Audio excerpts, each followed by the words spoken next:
this is Anthony from mycodeteacher.com. In this video I'm going to show you a really cool short tip for how to change the volume of a user's device from within your app.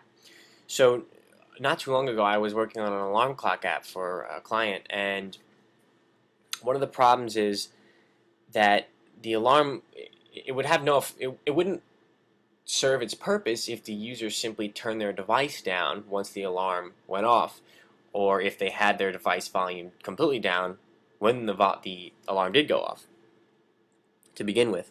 So I did some research, or I Googled, and everywhere I looked, everyone was saying that there's no way, you cannot change the volume of a user's device. Apple wouldn't allow it, and to some extent I kind of understand, and in a way I agree with that. But it turns out there is a way around that, and so far I haven't seen Apple reject any apps from the App Store because it doesn't use any private APIs or any unwanted conversion tools that they had banned a while ago. And it works. It works great. Now, they may change this in the future so it doesn't work if this becomes popular, so be cautious. But right now it seems to work just fine. And it's fantastic. It's a really simple way to do it. In fact, it exploits, I don't know if exploit is a good word to use, but essentially it does exploit the iPod, the music player that you can use in your own app. So let's open up Xcode, create a new project. I'm going to call it volume. And so the first thing we need to do is to add the media player framework. So we're going to right click on the frameworks group, add existing framework, scroll down a bit, look for media player, and add that. And then we're going to do this from the application delegate. Again, this is extremely simple to do and yet so useful, so we'll leave everything in the app delegate, not much to cover. So import that media player framework. Now we can use it. So the first thing you need to do is you need to create an MP music player controller class from the iPod music player. So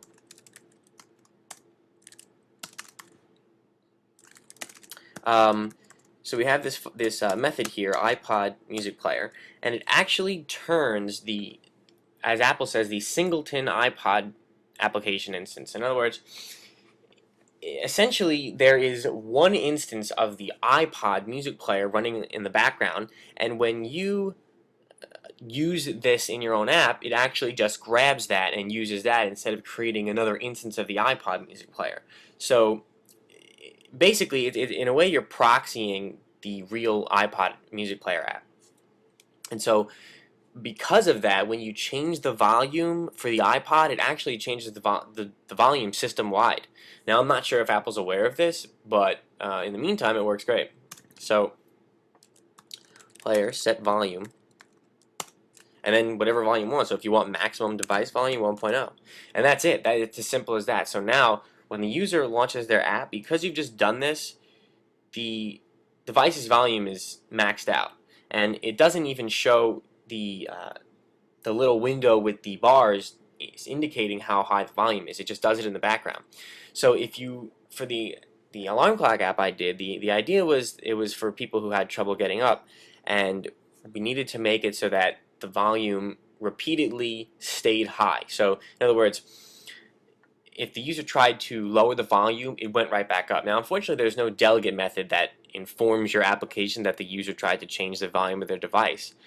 So the way around that was we set up a timer that triggered, I think it was every half a second, and just set the volume to 1.0. So if the user would try to change their volume down every half second, it would bump back up to the maximum. Now, of course, that's extremely obnoxious, so be wary when you try to if you attempt to do something like that. But again, it works really well, and if it fits what your application is trying to do, then go for it. Just hope that Apple doesn't put some kind of ban on this in the future. So just to show you real quickly, if we had a ensure max volume method that we wanted to trigger via a timer, we could just copy this code here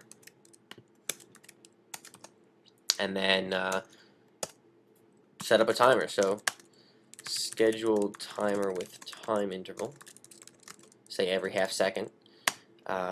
Target self selector,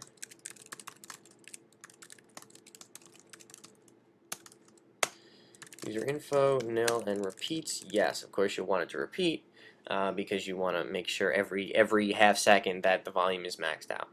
And so that's it. It's really as simple as that. I hope this helps somebody, and let me know if it does help you. So that concludes this lesson. I'm Anthony from mycodeteacher.com, and thanks for watching.